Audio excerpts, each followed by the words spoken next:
que là nous avons ce balance émission lisolo ya Congo tozoko bana lokasa ya sikao to fungolaki na année 2021 oyo ezali moko ya makomi ya professeur José Adolphe Voto héritage ya Etienne Tshisekedi wa Mulumba pour ce utukoleka fungolaki yango énuméraki moi ba point oyo ko développer tout au long ya 6 émissions oyo ya série oyo ya émission héritage ya Etienne Tshisekedi wa Mulumba le belaki biso lisolo a expliqué biso pas en détail mais pesa kikaka d'une manière générique ni union sacrée a expliqué biso que zana kombo ya sikate bandaki kala uta Etienne Tshisekedi wa Mulumba belaki biso pe lisolo ya conférence nationale souveraine le belaki pe makambo a énuméraki pe ba héritage ya Tshisekedi le belaki ba héritage symbolique, héritage idéologique,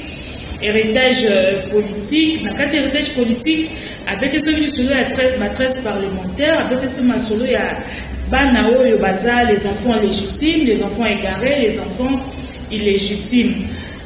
Ndenge alakaki biso ke akokota pena na bosindo te mais mission ezali koya dia ko expliquer biso point par point dans chaque héritage a expliquer biso on a tous les 6 émissions oyo a classé yango pona lokasa ya sikoto fumé na 2021 héritage ya Yachiti mokolango yango ya lakaki biso ekomi mbote mingi professeur pe totombeli yo boyi malamu na émission d'histoire ya Congo aux associés représentés Motonyon Soyebi, notre invité, José Adolphe Voto, Azanaye, aux associés représentés, même Nabanzela, aux associés représentés, professeurs. Mais, pour tomber quand même, boyi malamu na émission Oyo, Lisolo et à Congo Bonizoto. Kimia, to Pesinzambe Matondi, pona yenga malamu, to koti, yenga sika, ane asika. Ane asika, Isolo pe asika. Kamba asika, tout ça pour souhaiter pour le Congo toutes les bonnes choses pour na mabota na biso moko na moko. Professeur Lakaki biso, nous expliquer d'une manière générique. Pour que ça qui carabane tape oyo pour expliquer tout au long de l'émission classée en 6 groupes. Bete soko masolo moko likolo la kaki biso ke okobata ko expliquer sur chaque héritage. Lelo obayi na solo ba héritage idéologique ya Etienne Tshisekedi wa Mulumba. Héritage idéologique. Ezani papa. Bon, tolobaki na émission le cas que Tshisekedi wa Mulumba aza monument, c'est un grand baobab. La scène politique na biso asali mosala ebele pour ngai attaque comme président de la République na bitumba wa kendeki nango mais mosala esalemi non seulement que moi na ya comme mokonzi mais na kanisi au-delà de ça héritage monene ou article biso eza na niveau ya ndenge a transformer mentalité ya ba congolais à la kisi bango pour revendiquer ba droit na bango à la kisi bango ko bunda pour na droit na bango wana eza héritage monene oyo atikeli biso oyo pour nanga eza okende au-delà ya parti na ye donc a influencer vie na biso ba congolais eza ka bato balandi na parti eza bato so batikali pe musika mutusu baboy kokota na UDPS mais baza na sympathie pour na Etienne Tshisekedi baza ko ndima musala na ye bamusukutu bato belé pe ba secrétaire politique te na azana ye infirmier azana ye médecin azana ye professeur d'université mais atala ka na télévision mais na ndenge Etienne Tshisekedi asala musala na ye la politique surtout na place où il y a opposition bandima na bato belé pe à comment pour inspirer bato belé na comportement na bango alors yango na ba héritage wana au mini oyo Etienne Tshisekedi atikela biso na lobby héritage à liboso eza du point de vue idéologique on va que héritage na makambo ya makanisi na makambo ya mayele na makanisi omoni politique eza musala ya d'abord, il y a idée. Tout ce que les politiciens nous vendent, ce sont leurs idées. Alors, Bakoya, le Bingaï, n'a pas de maquinson, mambo, kabo, ya kosala, boy, tu as confiance, na kosala, boy, to kosala, boy, to kosala. Donc, idée pour la politicien, eza, et là, comme a kasi mingi. Malheureusement, biso, ba Congolais, to négligent. Tout à l'heure, kaya, zam, économie, bakosombelangaa nini kabelangaa nini Etienne Tshisekedi asali mosala makasi esengi na biso to reconnaître que aye na makanisi na baide oyo esungi Congo porte Congo ekende liboso yango tobengi yango héritage idéologique. Na kati ya héritage idéologique makanisi nini yango Etienne Tshisekedi ayelaki biso to ezokobati lelo? Bon, omoni na politique ne na bike politique eza makambo ya idée politique et kendeka politique eza art et la communication. C'est une fonction parlante, une fonction communicative. Donc politicien il faut y bakoloba ou bien bakobongisa ba idée nae pour expliquer et loko nini alingia sala et pas la population. Akoko sala ngo à travers mikanda akoko comme ba projet nae projet de société ba idée nae akomo publier ba livre et tout comme à koleka na ba média ba télévision ba radio ba meeting ko expliquer alors na ko expliquer idée na yo ko ba to ba comprendre yo et ça important oyo ba ko résumer pensée na yo parce que population mingi ezala mambo comme ça même pas na biso population za kana niveau ya mayele ya likolo mingi penza te so ko na ba français milai comme ça ko lekate il faut ba ko tiango na mokuse na ba penser à mokuse pour expliquer plus facilement ba comprendre. Alors place oyo Tshisekedi penza asala exploit yango wana omo Tshisekedi na ba kango ba liboso Etienne Tshisekedi azalaki mutu akoloba mingi te. Si on compare na ba acteur politique mususu na Congo, si on compare na ba toka ba Lumumba, si on compare Lumumba na Kasavubu ba no ba mingi te. Lumumba no ba mingi. Si on compare Mobutu na Etienne Tshisekedi, Mobutu no ba mingi. Même Mouzé Kabila, ba no ba mingi. Mais Etienne ba no ba mingi te. Si on Joseph ba no ba mingi te. Donc mutu a la qualité nae mais azapé na ba idée nae. Alors force ya Etienne Tshisekedi eza que koyeba ke aza moto koloba mingi te ayebaki ko résumer ba pensée nae pour kotisa lango bato baninga babande ko kotisa ba pensée na bango na ba discours azolo belé pas expliquer bino le ko na kanisi so ke moni ba motoko papa la biso yero jandombasi so bandi ko loba akol ba bulai. Donc les qualité là. Et tu sais que dit un résumé qui va penser na ba mots clés, na ba courte phrase pour à transmettre ba idée nae. Et là il a réussi. Ce que moni ba penser le coup là l'état de droit. Un terme wana, concept wana, état de droit. Ça c'était un concept clé il y a Etienne Tshisekedi.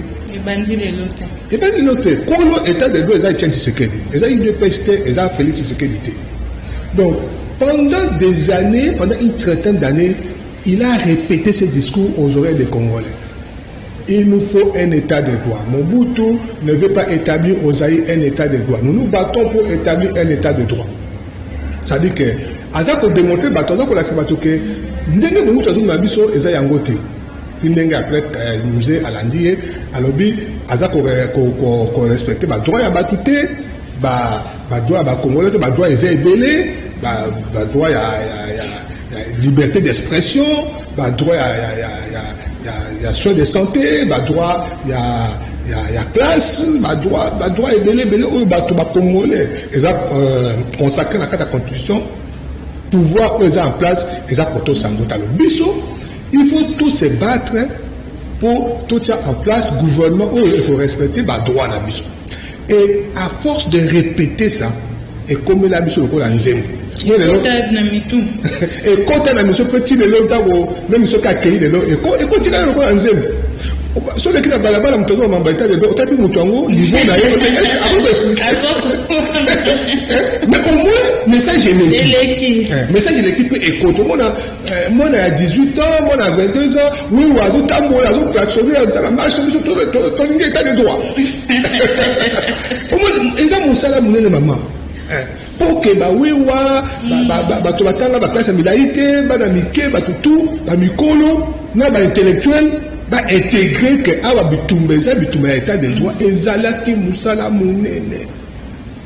Où était le secret de ça? Donc, les gens ont conscience, bah, Congolais, bah, comme la conscience, pour revendiquer état de droit.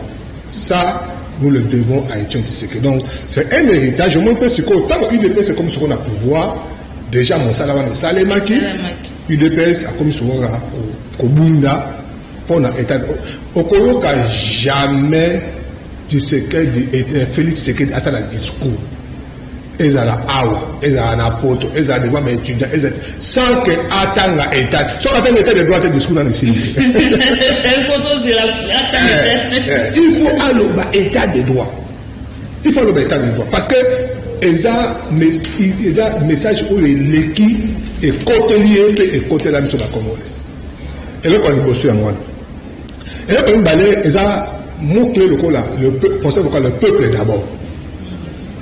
On a présenté Dada ya Etienne Tshisekedi. Likambo ya Etienne Tshisekedi na peuple. Le peuple d'abord. Le peuple d'abord. Donc, pour se résumer, en fait, il y a des actes bien structurés. Alors qu'il est docteur en droit, par exemple, politicien expérimenté. Donc, il y a un qui était à Kendena. Avant le bango.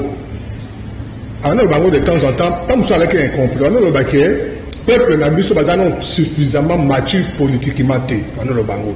Que batte belé, batangi te pe batte belé, mbuta tchali sur la carte MPR, donc aux alaki na la possibilité à candidat président possibilité mais y a la capacité wana. Donc ce que total la pensée idéologique na que objectif na y a bitumba na ezaki état de droit. Donc oyo nyonso abande ko sala ndenge abande ko bunda pour atteindre état de droit. Alors, pour atteindre l'état de droit, il faut des moyens. Des moyens. Il y a des moyens. Comme il y a une opposition, on bout de la bongo, après on corrompre, on a un bongo, on parti alimentaire. Il y a comme opposant, il y a un bon côté. C'est pour réussir l'état de droit, il y a s'appuyer sur le peuple. Donc, le peuple, c'était son moyen pour atteindre son objectif d'état de droit. Il s'appuyait sur le peuple. Là, on a développé le concept, il y a le peuple d'abord. Le peuple d'abord en aval comme moyen, pour accomplir un objectif de l'état de droit, mais aussi en aval bénéficiaire, il y a état de droit. Donc, la le peuple d'abord. Alors, on dit que donc, on a là autant de classe, il faut comprendre le discours. Et puis, le discours est l'équipe, tu vas comprendre. Mais éthique là. Et puis, donc, si le gouvernement est ça là, ils ont un acte à développer sur le plan idéologique. Parce que la politique est une idéologie. Politique est une idéologie. Moi, quand Mobutu a un philosophe, un grand professeur d'université. Après ça, on a une école à Makanda Kabobi. Nakala. Ça va faire wana bato aboya penza. Bakangama na kati ya école à Makanda Kabobi. Même les TNP, Etienne Tshisekedi, tant qu'on peut aller au Mbutu, là il peut aller dans l'école. Donc, on a réfléchi ça. École à moitié de ça. Exact. Mais il y a un laboratoire.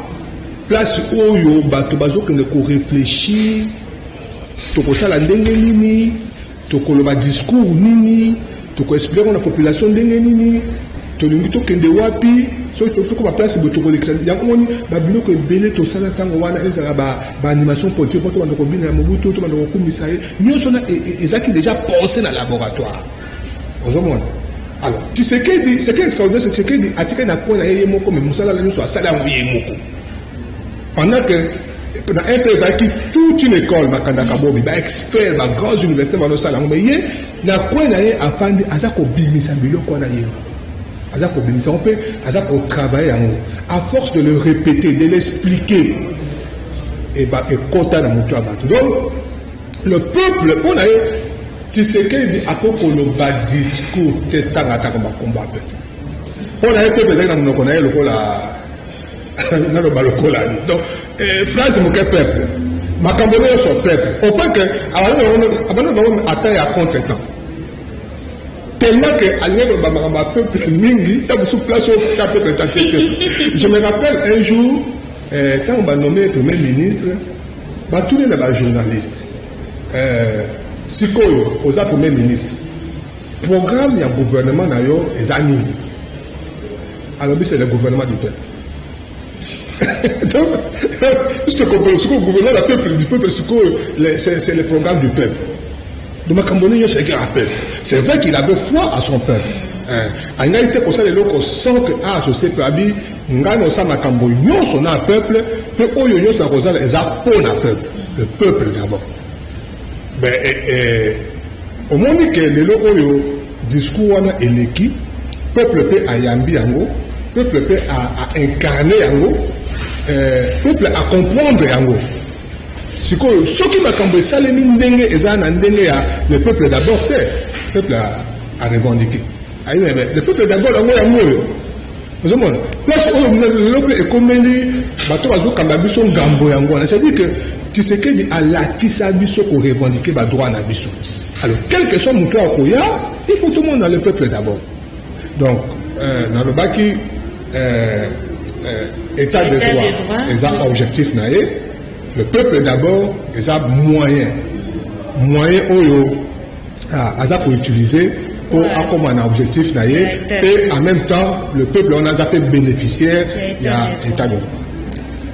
Pensez nécessairement qu'il y a Yami Sato, ils ont pensé au Yamakasi, ils ont la résistance. Stratégie pour atteindre l'objectif on a l'état de droit qui résistance comme on dit que comme alaki nambongo te ako fondé combat sur la corruption te passé dans nambongo te yami balé a boyi mandoki la non violence tu sais que du tout bango ya bosolo alaki solliciter balé belé pour mandoki.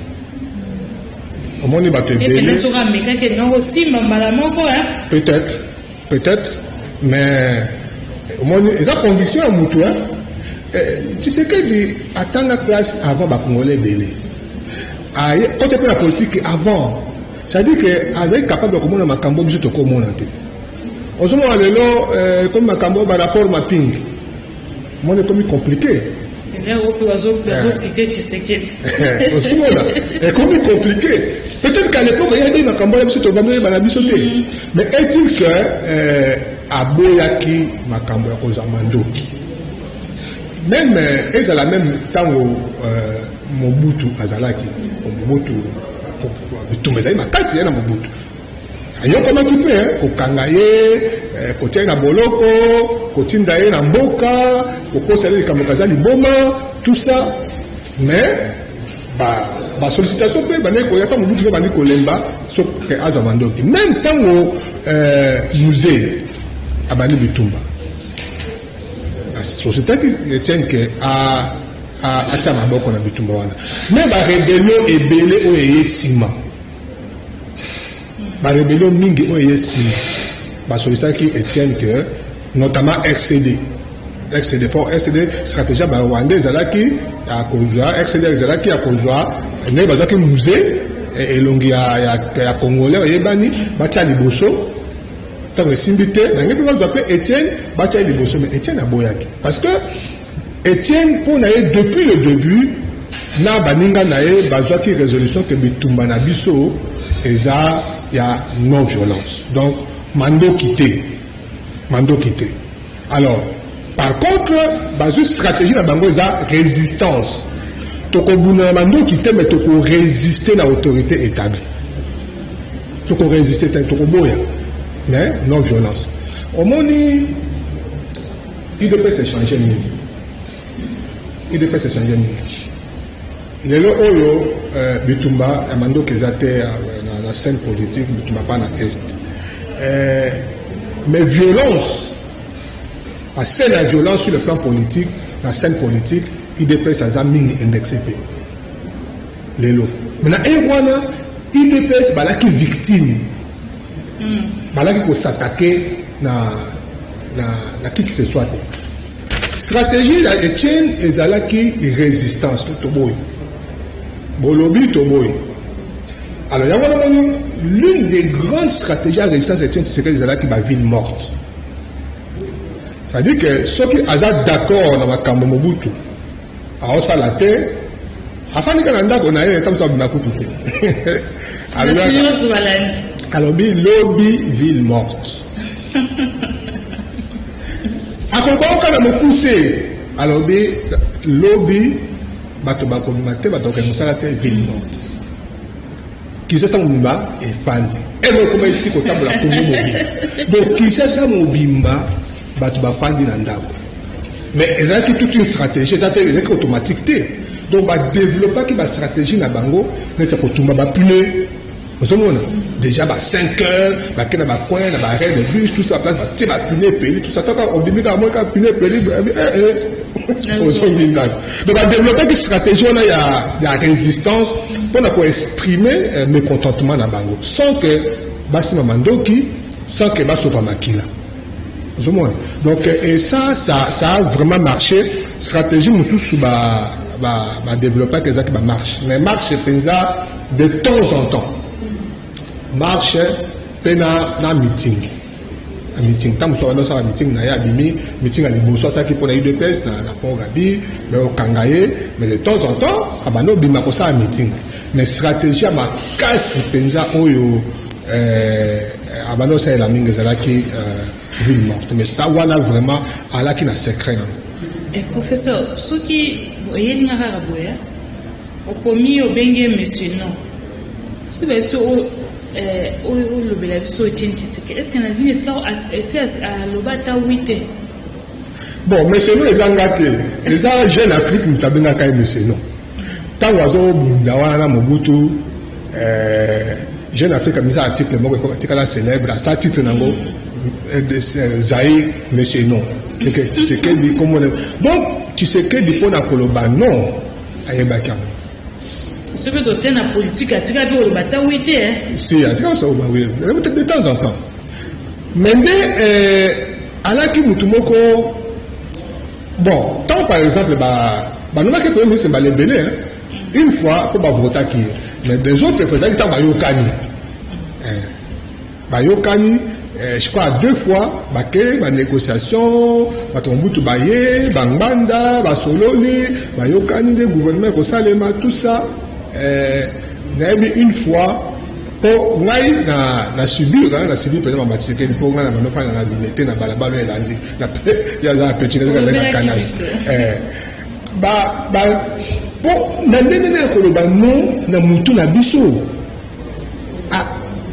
Permettez de à dépiser que même tout la biso que tout le monde dit matin que Mobutu a nommé Tshisekedi.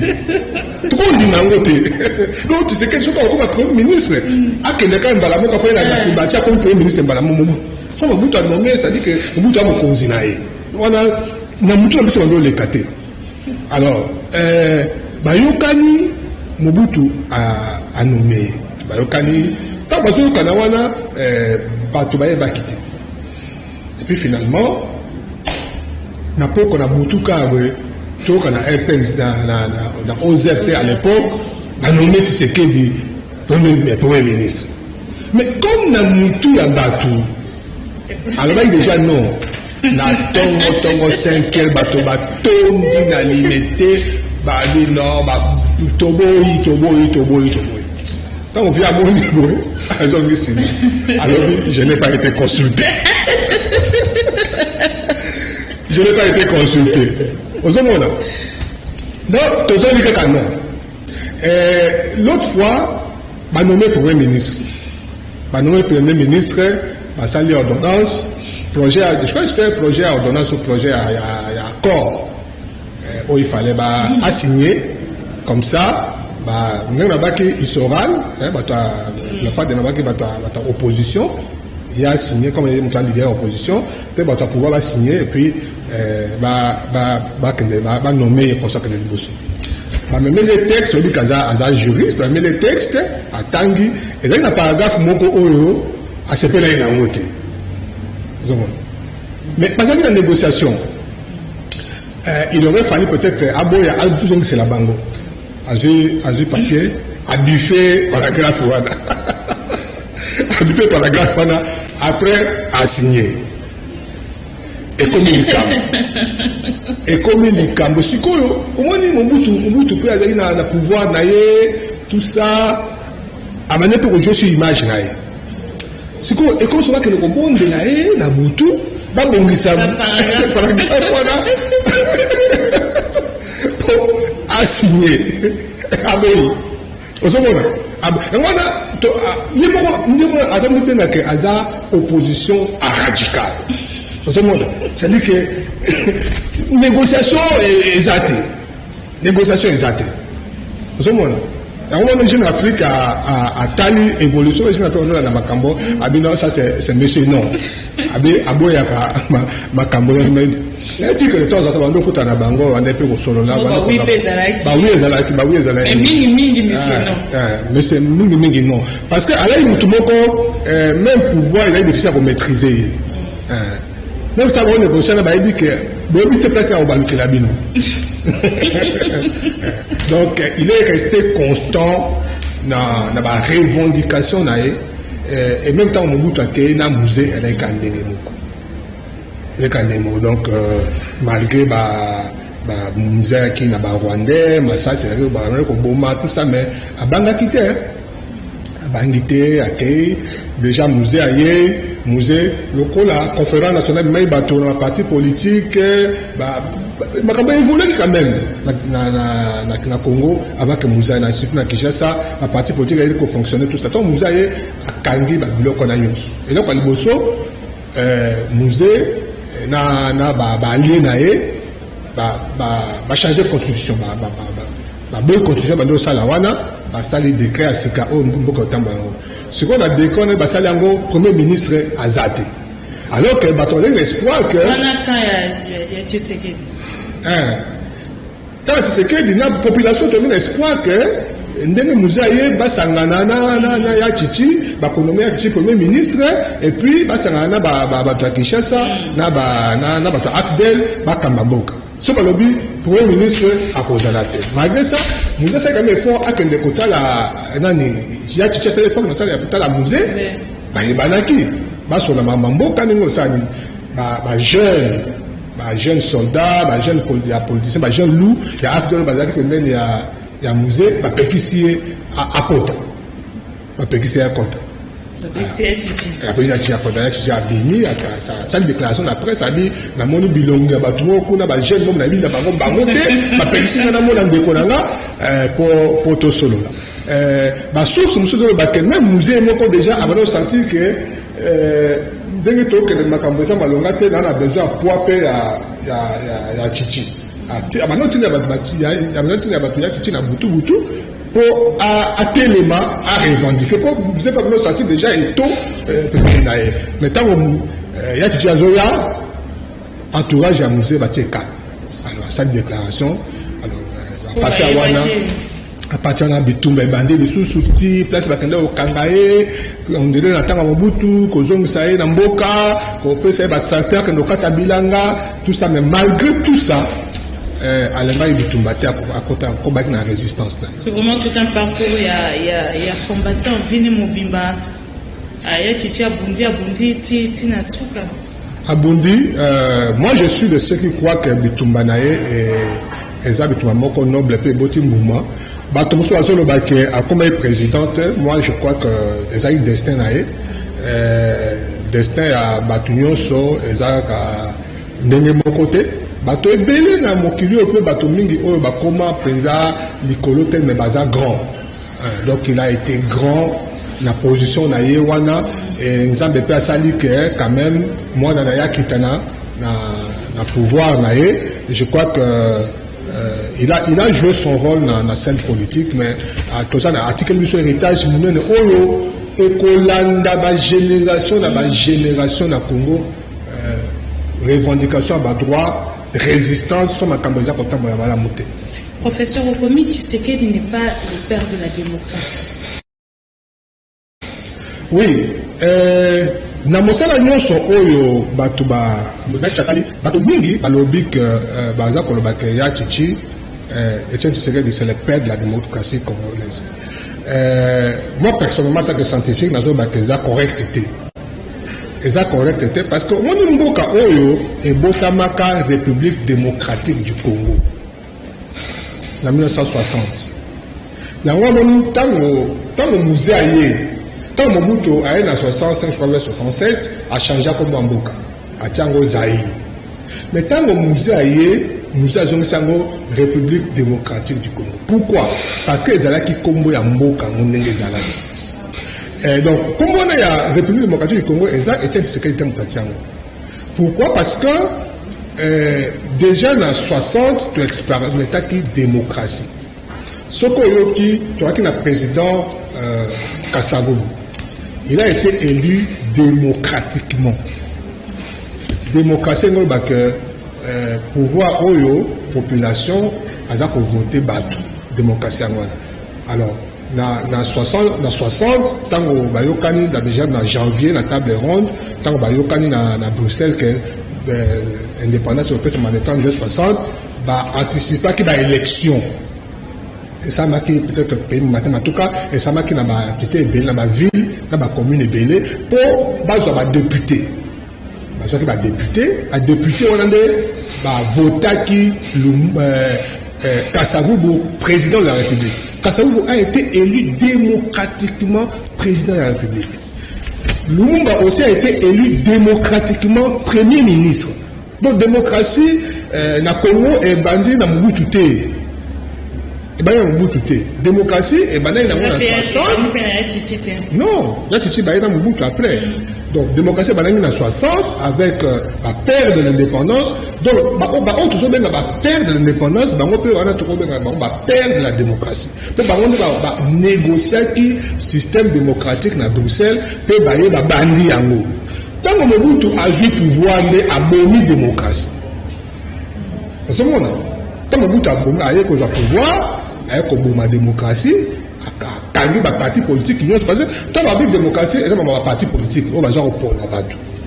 Quand les partis politiques qui ont sont, avec un toxique, mon boulot de Congo, c'est un parti politique. Un parti politique qui bébo, ma province qui bébo, ma camarade soit bombé en haut. En fait, on va instaurer une dictature malène de malène, jusqu'à ce que la dictature s'installe, parti unique, jusqu'à ce que Tshisekedi o bazaki na ye aye komona kete nzela to keneza malamu te aye koboya na baninga na ye ba thèse parlementaire ba so ko revendiquer multipartisme. Donc to qu'on reconnaître que Aza peut-être père à renaissance la démocratie mais père la démocratie. Sauf que le dango moi Tshisekedi c'est makamo minene la malamu na mboka oyo ana besoin ba bakisela ye oyo ya salité. Ce qui te bâtit, c'est lié au YASAC, tu peux se bâtir au YASalité, tu crois qu'on noyer, ma camamine, parce que c'est comme discutable. C'est comme discutable. Tu sais que Etienne a peur à la démocratie, tu sais que tu reconnaître que Hazard, l'un des acteurs à la musique démocratie, ça c'est vrai. Il peut jouer un rôle quasi pour la démocratie au Congo, mais la démocratie est banane à 60. Totondi Botondi, professeur, pour un éclaircissement pessibiso na point ya suka. Merci mingi na bino ba bolandi émission ya lelo lisolo ya Congo. Bandi to suki lelo série ya émission où ezali ko continuer to ba toza na Bita P6. Salinga na ebité na Bita P6. Motoba. Il y a émission Oyo, il y a héritage, il y a Etienne Tshisekedi Wamulumba, na bandi professeur Tosuki Lelo, na héritage, il y a le bosso expliqué biso héritage idéologique, il y a Etienne Tshisekedi Wamulumba, le poste Zali Koya, na bandi expliqué biso héritage mususu yomoko oyebi selon ndengo développer kibiso na émission oyo ngana benga ko émission 0 ya série oyo ya héritage ya Etienne Tshisekedi wa Mulumba tozozela ba message comme d'habitude des appels zone d'ombre bolingi éclaircissement et pas ya professeur tozozela yango toujours avec le même numéro 082 28 17 200 les numéros échangés te mingi boko maka les appels tellement ils ont saturé aux yamba musuzo kota de préférence Kokoma et ça la biso bien il y a aussi la page Bisolo ya Congo na Facebook laissez vos messages tout tango et tout transférer comme d'habitude par professeur et puis la prochaine émission akoya ko expliquer binope ko éclaircir ba zone d'ombre comme d'habitude mato mingi professeur tout surtout déjà bon début à semaine. Merci. Pour toi, Nasuka déjà semaine. Allez, merci beaucoup. Merci à toute l'équipe technique de Koutani pour ce Zalikoya. Au revoir.